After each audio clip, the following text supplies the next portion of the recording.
Here this morning, Lorenzo Lamas here to talk about a brand new expo in Tampa Bay this weekend, and it's called Fanboy. Yeah, what exactly is Fanboy? Because it seems to encompass everything from video games to TV series. Yeah, it's like television, movies, action, comedy. In 1983, Lorenzo Lamas earned a Golden Globe nomination. By 2014, he listed his total assets as $9,100. That included $1,200 worth of clothing. His retirement account was gone.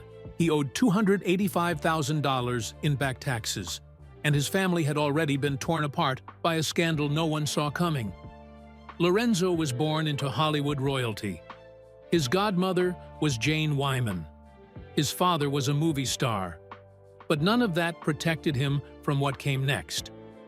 At 68, he's now going through his 6th divorce.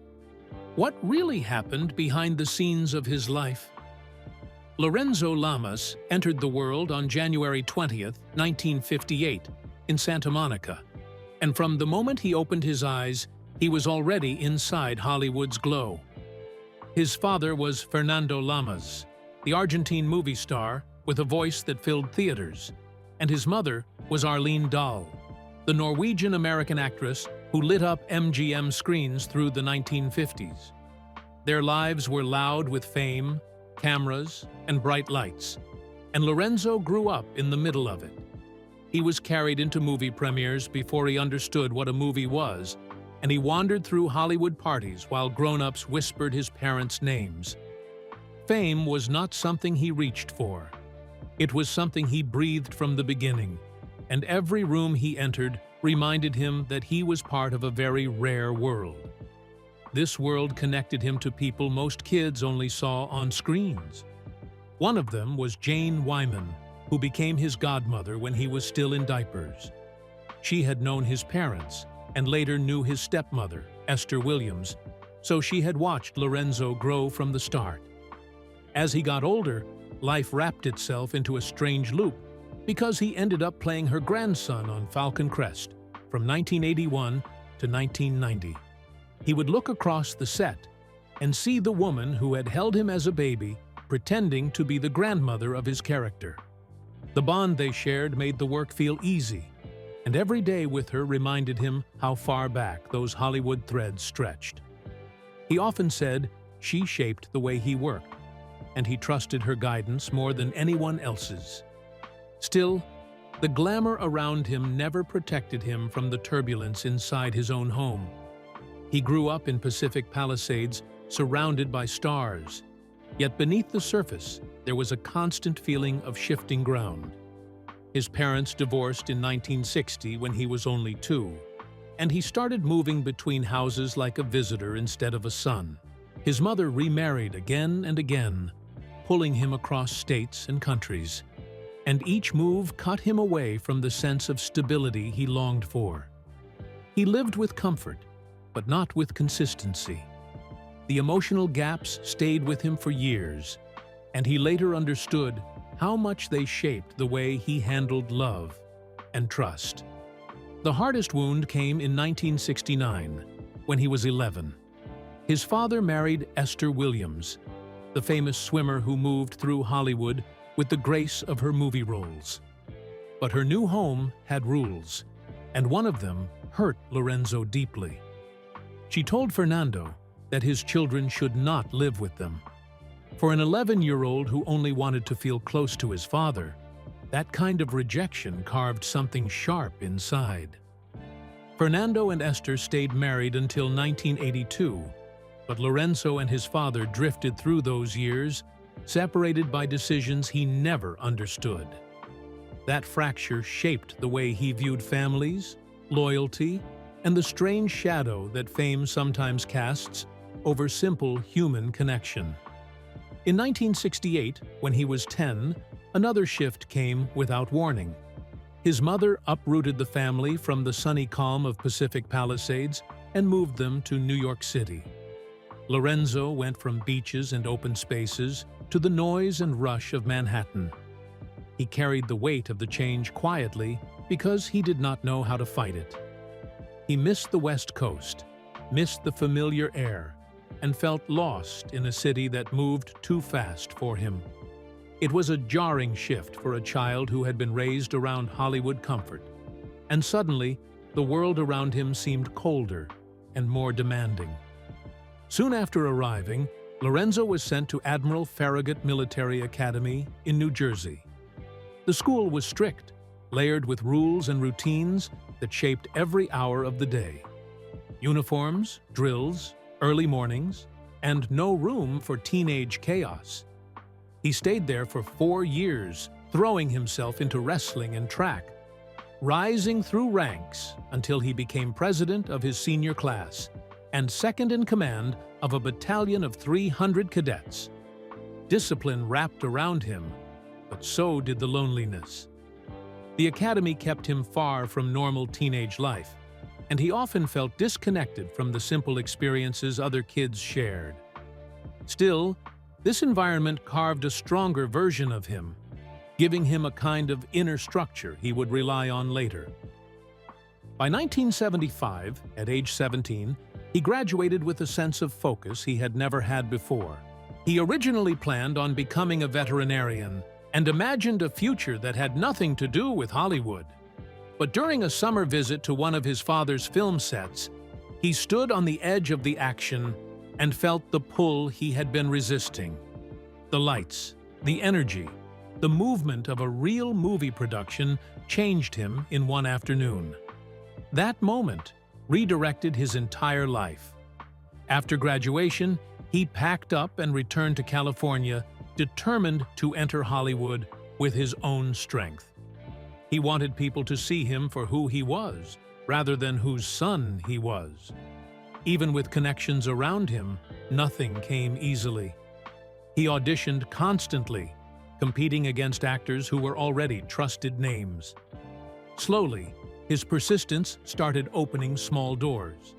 In 1976, he earned his first television role, and by 1978, he stepped into a minor part in Grease, the movie that became one of the biggest musicals in history. His character was Tom Chisholm, the clean-cut athlete who catches Sandy's attention. Stephen Ford had backed out due to stage fright, and Lorenzo stepped in. Even though he had no lines, he stood in scenes that millions would watch again and again. Grease eventually made more than $394,000 worldwide, but Lorenzo walked away without fame or much recognition. He was simply the handsome athlete in the background, another face in a very crowded industry. He thought that role might change everything, but it didn't. After Grease, he drifted through small guest roles in shows like Switch, Sword of Justice, and California Fever.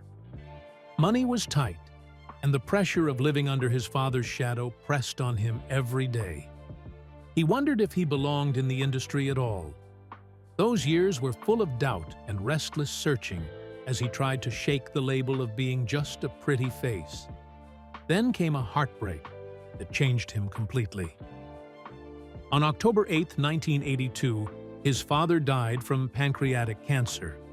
Lorenzo was 24, still fragile in his own career, and the loss hit him harder than he expected. Fernando had been a towering figure in his life, someone he admired even when their relationship was strained. Losing him left a silence that stayed with Lorenzo for years. It made him rethink everything, from his work to his relationships. His father's death pushed him inward, forcing him to look at the pieces of himself that had come from that complicated bond. In December 1981, Lorenzo Lamas stepped into a role that would change his life. CBS cast him as Lance Cumpson on the primetime soap opera Falcon Crest, and almost overnight, he went from being known as the son of Arlene Dahl and Fernando Lamas to being a star in his own right. The show ran for 9 seasons, all the way to May 1990, and out of everyone in the cast, he was the only one who appeared in all 227 episodes. Week after week, his face was in living rooms across America. The series often sat in the Nielsen Top 20, backed by Lorimar Productions, the same company that powered Dallas, and Lorenzo played the charming, reckless grandson of Jane Wyman's ruthless Angela Channing. People responded to him right away. It was not just the script. It was his real-life swagger, his smile, the way he moved across a scene. Viewers did not just remember the character. They remembered Lorenzo. The industry started to notice too. In 1983, his work on Falcon Crest earned him a Golden Globe nomination for Best Supporting Actor in a Series, Miniseries, or Television Film. That kind of category was stacked with heavy competition at the time because the early 1980s were a golden period for television dramas and soaps. Big names such as Susan Lucci and Larry Hagman were everywhere, and critics had not expected much from Lorenzo at first. Many had written him off as a handsome guy riding on his family name. Then, the Golden Globe nomination arrived, along with 2 Soap Opera Digest Award nominations, and the conversation around him shifted. For the first time, people in the business talked about him as a serious actor who could carry emotional scenes, not just a pretty face in tight jeans. That recognition planted a seed for later roles and told him there might be more for him beyond nighttime soaps. At the same time, a different kind of fame was building. During the height of Falcon Crest, Lorenzo became a full-blown teen heartthrob. His photo showed up on the covers of magazines such as People and TV Guide. Teen fans taped his posters to bedroom walls and carried his face on lunchboxes. Studio mailrooms had to deal with thousands of fan letters every single week. When he walked through a mall or appeared at a public event, crowds rushed him for autographs and pictures. Journalists started pairing his name with other television icons of the era, such as Don Johnson and Tom Selleck. For many viewers, he was not just an actor playing a role. He was one of the defining male faces of 1980s television, someone who represented glamour, danger, and fantasy all at once. With that kind of visibility came serious money. By the later seasons of Falcon Crest, Lorenzo was reportedly earning between $30,000 and $40,000 for every episode. Over 9 seasons, those paychecks added up to several $1,000,000, enough that people assumed he was financially set for life. For a while, his lifestyle matched that belief. He lived like a star, and everyone around him thought the good times would never slow down. But the story that looked so glossy from the outside was quietly picking up cracks that would show years later, especially once the work changed, the roles dried up, and the bills from past decisions kept coming. Even at the height of his fame, risky choices followed him. In 1984, when Falcon Crest was still hot, Lorenzo agreed to star in a breakdancing musical called Body Rock. He played a character named Chili D, an aspiring rapper and graffiti artist trying to break into the hip-hop world. The film came out in September 1984, clearly timed to ride the wave of breakdancing hits like Breakin' and Beat Street. On paper, it looked like an easy win. In reality, it turned into a disaster. The movie barely made it into theaters and earned only a fraction of what its competitors did. Critics were brutal. Many called it the weakest of the 1984 dance films, and reviewers complained that Lorenzo looked out of place, stiff when he tried to move, and unconvincing as a street performer. One major review said he had failed to create a real character, and that the film never gave audiences a reason to care whether Chili D succeeded or failed. Other write-ups went even further, describing the character as a meathead who was hard to like. In the end, the only part of Body Rock that lived on was its theme song by Maria Vidal, which gained a small cult following. Lorenzo later admitted that taking the film had been a vanity move, and he knew it damaged how seriously people in the industry viewed him. While his professional life swung between big hits and embarrassing misses, his personal life was just as volatile. In 1981, around the same time he was joining Falcon Crest, Lorenzo married Victoria Hilbert. She was 12 years older than he was, and the ceremony took place in Carmel, California. For a brief moment, it looked like the start of a stable chapter. It did not last. By 1982, they were divorced. The separation was calm on the surface. Hilbert reportedly asked only for financial support, and Lorenzo paid her $20,000. There were no public scandals or ugly headlines. The marriage simply ended. But that same year, 1982, his father, Fernando Lamas, died, which turned an already difficult period into something much heavier. Later, Lorenzo would call that first marriage a youthful mistake, and it became the first entry in a long list of unions. In total, he would be married 6 times, and this short-lived relationship set the tone for how complicated his private life would become. Soon after, another fast chapter began. In May 1983, he married his publicist, Michelle Cathy Smith. Their relationship escalated quickly because she was pregnant with their first child. Their son, Alvaro Joshua A.J. Lamas, was born in December 1983. 2 years later, in November 1985, they welcomed their daughter Shane. By the time Shane arrived, the marriage was already falling apart. The union lasted about 2 years and ended in 1985. Both children later moved into the spotlight themselves. AJ pursued acting, and Shane went on to reality television and famously won a season of The Bachelor. On the outside, it looked glamorous. A famous actor with beautiful children who were also stepping into fame. On the inside, the breakup and shared parenting added more pressure, more alimony, and more emotional strain to a life already stretched thin. After Michelle, Lorenzo's life grew even more tangled. He started a relationship with actress Daphne Ashbrook, whom he met on the set of Falcon Crest. They kept things mostly private at first, but that changed when their daughter, Peyton Lee Ashbrook, was born on September 6, 1988. Peyton also followed the family path and became an actress, starting her career at just 10 years old. Lorenzo and Daphne were together for about 3 years, but they never married. When they split, Daphne was left carrying the day-to-day responsibility of raising a child with a high-profile father, whose life was constantly in the public eye. Years later, in a memoir published in 2012, she described the difficulties of that period, including the emotional and practical challenges of parenting alongside someone who was both busy and famous.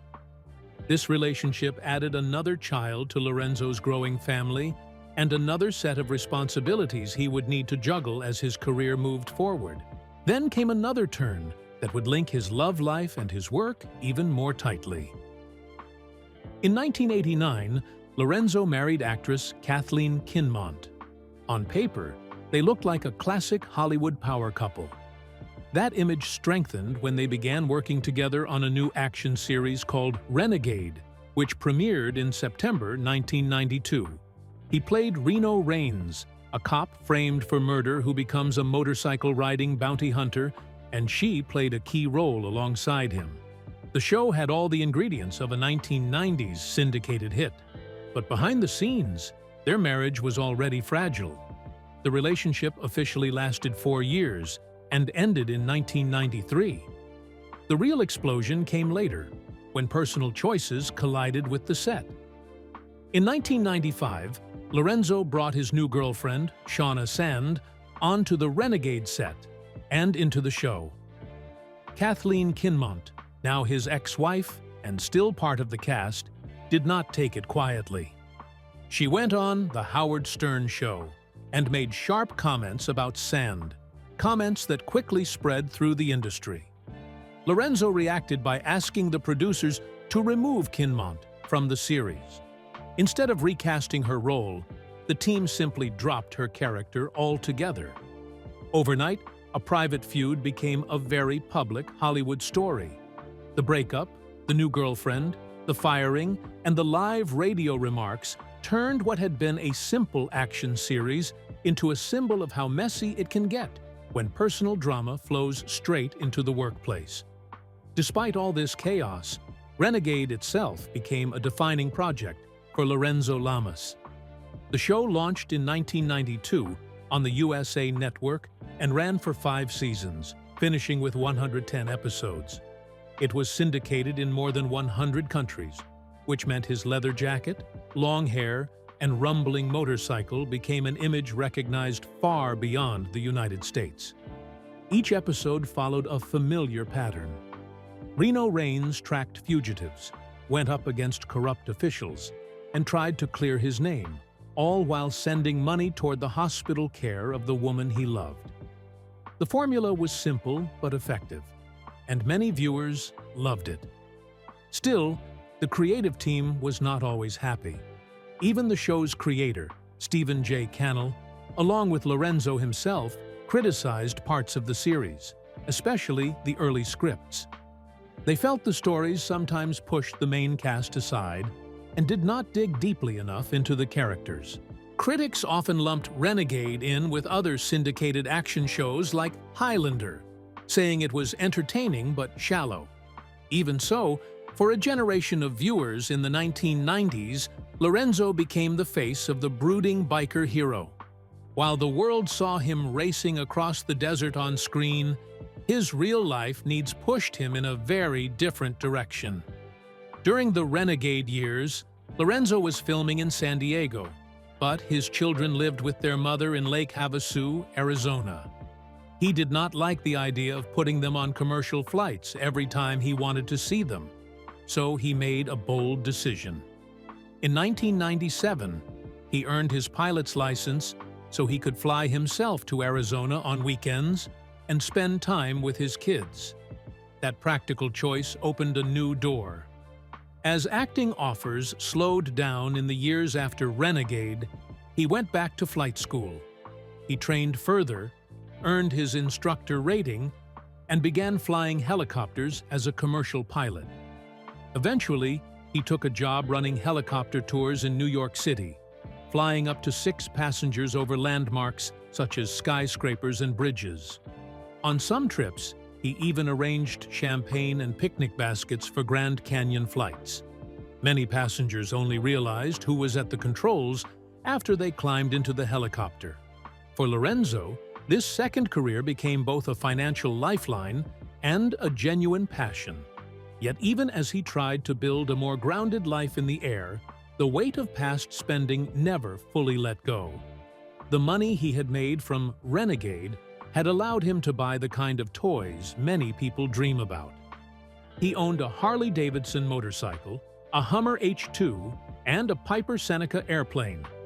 They looked impressive in the driveway and the hangar, but each came with heavy payments. By 2004, Lorenzo filed for bankruptcy protection. Court documents listed debts of $617,000 against assets of only $433,000. He still owed more than $20,000 on the Harley, $48,000 on the Hummer, and close to $200,000 on the Piper Seneca. On top of that, his monthly obligations were punishing. Alimony alone cost him $623 every month, not counting child support, taxes, and living expenses. He later admitted that many of those purchases had been mistakes, and that he had never really understood how fast television money could disappear. The pattern did not fix itself quickly. By 2015, public records showed that his liabilities had climbed over $600,000 again, driven by debts on luxury vehicles, aviation costs, and ongoing support payments that still added up to more than $6,000 every month. His net worth, once estimated at around $7,000 during the peak of his television career, had dropped sharply. The story of Lorenzo Lamas, from Falcon Crest to Renegade and then into the cockpit of a helicopter, became more than a tale of acting and fame. Lorenzo Lamas thought he had found balance when he married Kathleen Kinmont in 1989. They looked solid from the outside, especially once they started working together. When she joined him on the TV series Renegade from 1992 to 1993, playing his on-screen partner Cheyenne, fans saw chemistry that felt real. But real life was heavier than television. Fame followed them everywhere. privacy slowly disappeared. By 1993, the pressure had worn them down. They separated, and on Veterans Day that year, Kathleen officially filed for divorce. Nearly 5 years ended quietly on paper, but loudly in the media. The split hit hard because they were not just a couple, but a professional pair people rooted for. After the divorce, Lorenzo was left trying to rebuild his personal life while still standing in front of cameras, carrying loss that did not turn off when the director said cut. Not long after, his personal life spilled straight into his work. Lorenzo began dating Shauna Sand, a former Playboy playmate, and in 1995, he cast her in a recurring role on Renegade. That decision lit a fuse. Kathleen was still connected to the show, and tension grew fast. When Kathleen publicly criticized Shauna during an appearance on The Howard Stern Show, the situation exploded. Lorenzo went directly to producer Stephen J. Cannell and pushed for Kathleen to be removed. The request was granted. Her character was written out completely, ending her time on the series in a sudden and painful way. What had once been a shared success turned into a public fracture. Hollywood tabloids followed every detail. The line between personal choices and professional consequences vanished, leaving damage on both sides. The drama did not end there. Lorenzo married Shauna Sand in 1996, and together they had 3 daughters, Alexandra, Victoria, and Isabella. For a while, the family looked steady. Then, in 2002, everything collapsed. Reports surfaced that Shauna had allegedly been involved in a relationship with Lorenzo's son, AJ Lamas, who was just 18 at the time. Lorenzo reportedly believed she was simply acting as a supportive stepmother. The truth, once revealed, shattered the family. He cut ties with both Shauna and his son for years. The story dominated tabloids and entertainment news, not because it was glamorous, but because it was deeply unsettling. The fallout left permanent scars, turning private pain into public spectacle that followed Lorenzo long after the headlines faded. As his personal life unraveled, his finances quietly followed. In 2004, Lorenzo filed for Chapter 7 bankruptcy. The numbers told a brutal story. He listed $617,000 in debts against only $433,000 in assets, putting him nearly $200,000 underwater. His monthly income was $10,120, but his expenses crushed him at $21,126. More than $6,000 went straight to alimony. The symbols of success that once defined him now dragged him down. He owed $20,000 on a Harley-Davidson, $48,000 on a Hummer H2, and $197,000 on a Piper Seneca airplane. Credit cards added another $145,000. Personal loans stacked up. When his TV series The Immortal was canceled in 2004, the final income stream snapped. Even with peak earnings of $264,000 per year, the math no longer worked. At 46, he had no choice but to file. The details showed how fast excess can turn into collapse. Vehicle debts alone totaled more than $265,000. Credit cards exceeded half his yearly income. Alimony payments stayed fixed, while work became unpredictable. His lifestyle never adjusted to the drop.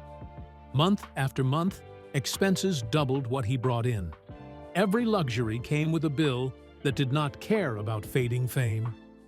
The result was not just bankruptcy, but a damaged financial reputation that followed him. A decade later, the pattern returned in a harsher form. In 2014, Lorenzo filed for Chapter 7 bankruptcy again. This time, the fall was steeper. His debts exceeded $322,000, mostly $285,000 in unpaid federal and state taxes, plus $19,000 in child support. His assets had shrunk to just $9,100.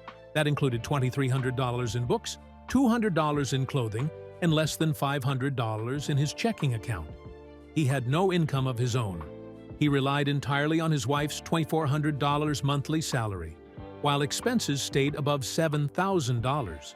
The court could not erase tax or child support debts.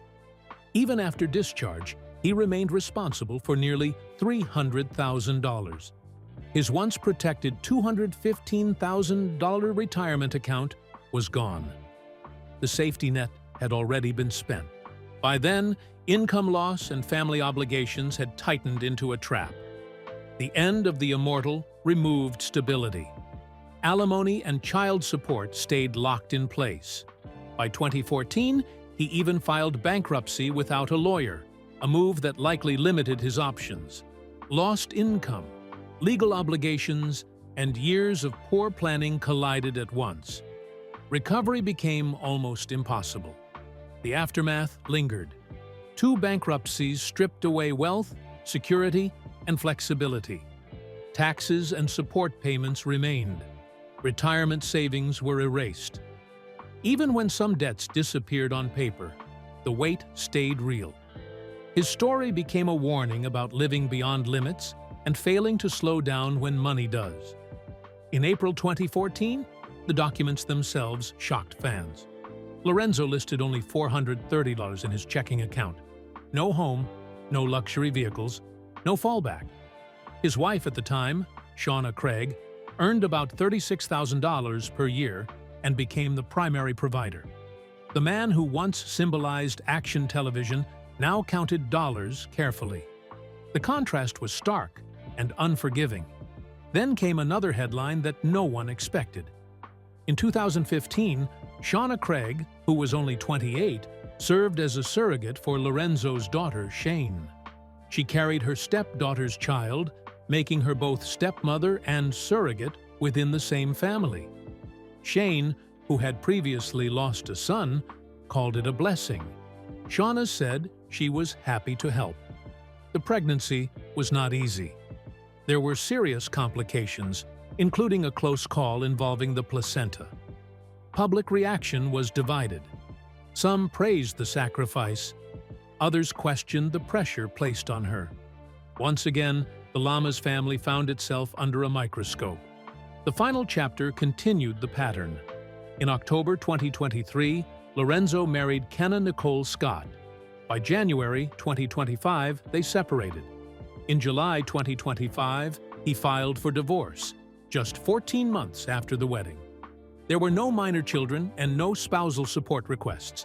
On paper, it looked simple. In reality, it added another ending to a long list.